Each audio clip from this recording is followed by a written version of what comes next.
Ladies That's it. and gentlemen, a warm welcome to Jack Della Maddalena. Good to see you, mate. We're on. It's been a while to get to the fight. Several potential opponents, and now Yeah. you've got the undefeated and dangerous looking Josiah Harrell. What do you think about the whole process? I think Chris Curtis wanted the fight. I heard Joaquin Buckley wanted the fight. There was a couple of others as well, right? And now you've got an undefeated prospect who loves knocking people out just like you do. What do you make of it? Yeah, it's obviously not ideal. We had obviously a few weeks set on Sean Brady, but it's obviously part of the game. It's happened to us before. Come all this way from Perth to Las Vegas. It was just really, honestly, was just ready to fight anybody and just waited for the UFC to give us a name. And once they did, we locked it in. Glad Josiah stepped up, and I look forward to it. I think it's going to be a good fight. I'm glad can still go out there and show what I'm about. Have you had a chance to have a good look at him? I've watched his last few fights. So yeah, I think I've seen more of a grappling style, shorter guy. Similar, I think honestly looking at him, a similar game plan to what I had with Sean Brady, which is always going to be trying to keep distance and land shots from the outside. The only real difference is he's a southpaw, but much the same game plan: stick and move and take him out. How dangerous is he? Like you said, he's more of a grappler. What are you looking out for here? I mean, are you surprised that they put a guy with an undefeated record that they might have wanted to build against a guy as dangerous as you are? Yeah, I think he's. I don't honestly looking at his style. I don't think he's extremely dangerous. Just from looking at the actual fights, I think he sort of seems in his fights. He seems to wear through a few rounds and then get a hold of his opponents. He has an unorthodox style of grappling, and then he's holds people down and beats them up. So obviously, ideally, don't want him to get a hold of me and just try and keep on the outside and sting him. Is he going to be able to handle your power? I don't think so, but obviously it's you can't. I don't think you can go in there and expect him not to because he might. You never know. Always you got to respect everyone, but I think I'm going to hit him. I think I'm going to hit him a lot, and if he can handle the power, I think I'm going to hit him over and over again for 3 rounds and bust him up.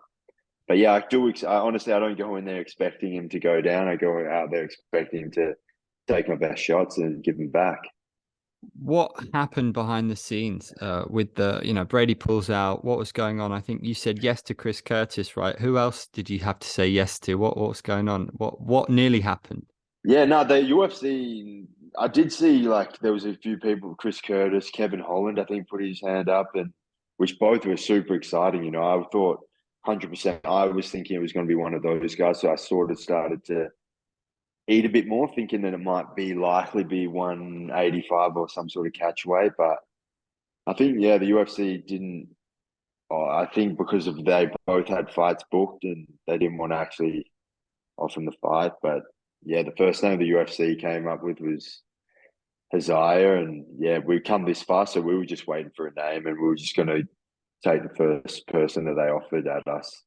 But yeah, I did see there was a few people that put their hand up, which was cool. And yeah, the Chris Curtis fight and the Kevin Holland fight were cool looking fights. Now that that happened, are they kind of on your radar? Like Kevin Holland, is that a nice one for the future?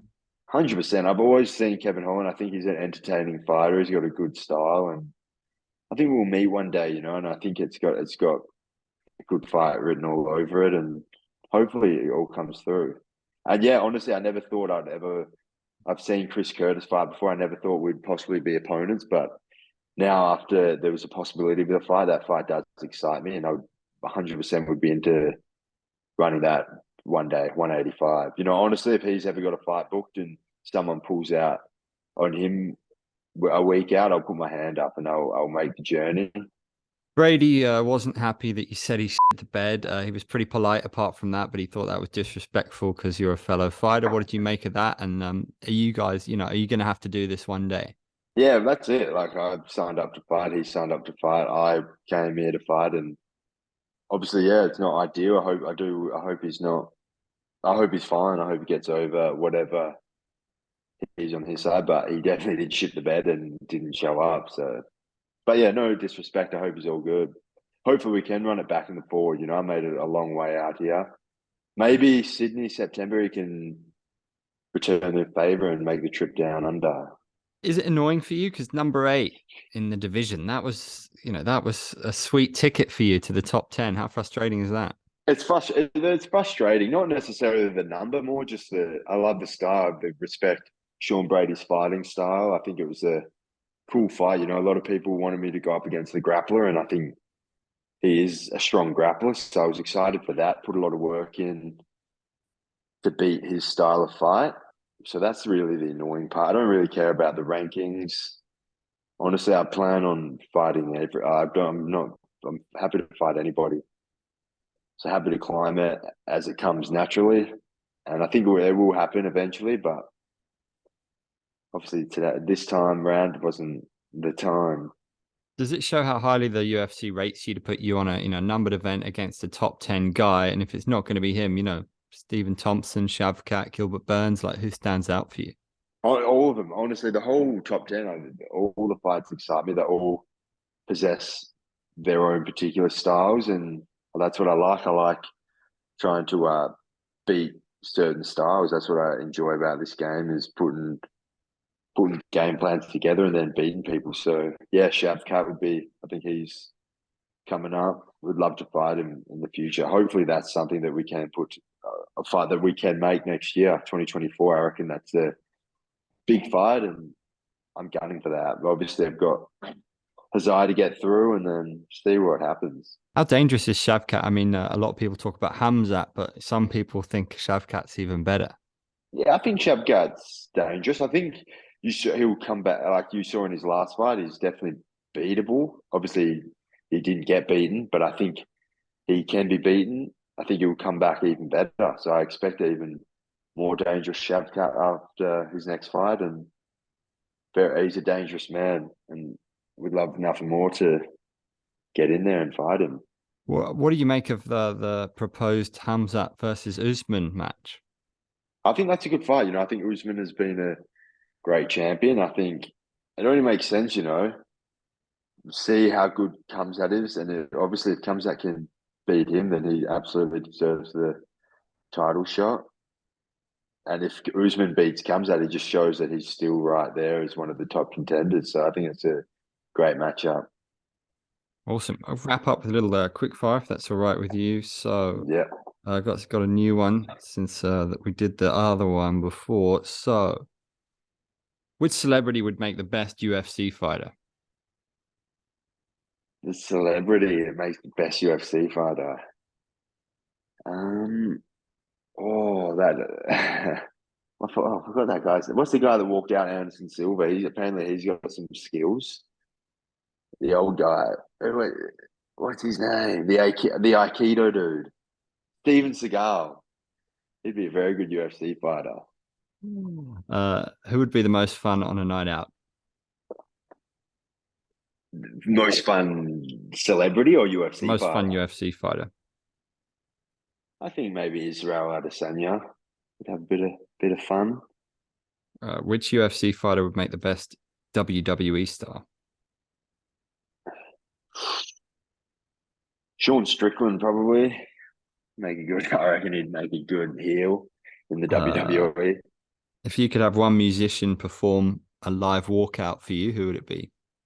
One musician live walkout. Maybe James Brown. Yeah, bring him back. That'd be awesome. What's your biggest motivation in the sport?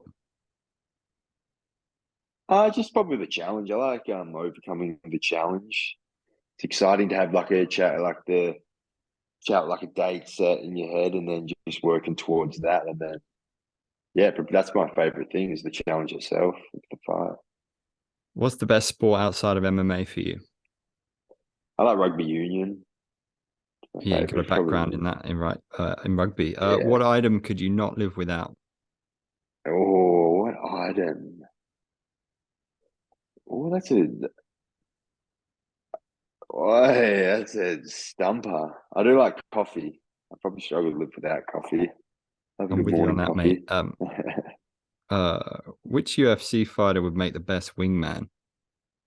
Ooh, maybe Paulo Costa. No, probably not. actually. Good shout. Which Yeah, UFC fighter knows the most about food? Alexander Volkanovski is a pretty good chef. Seeing some of his cooking videos. Who's the scariest fighter in the UFC right now? Scariest, probably Sergey Pavlovich, I think. He's a dangerous guy. Who's the most underrated? Underrated. Steve Erceg, I If think. you He's had a to be new guy. stuck, if you had to be stuck sitting next to a UFC fighter on a plane back to Australia, who would it be? Um, ooh. That's a wow. Maybe Sean Strickland. Be funny to talk to. Make the fight go. It'd make it pretty interesting, I feel. Who is the female BMF? Casey O'Neill. She's Yeah, awesome. for And sure. what are your thoughts on Elon Musk versus Mark Zuckerberg? Yeah. I think that will be a terrible fight. But I'm down to watch it. I think people will be let down with that one. Respect, Jack. Thanks a lot, mate.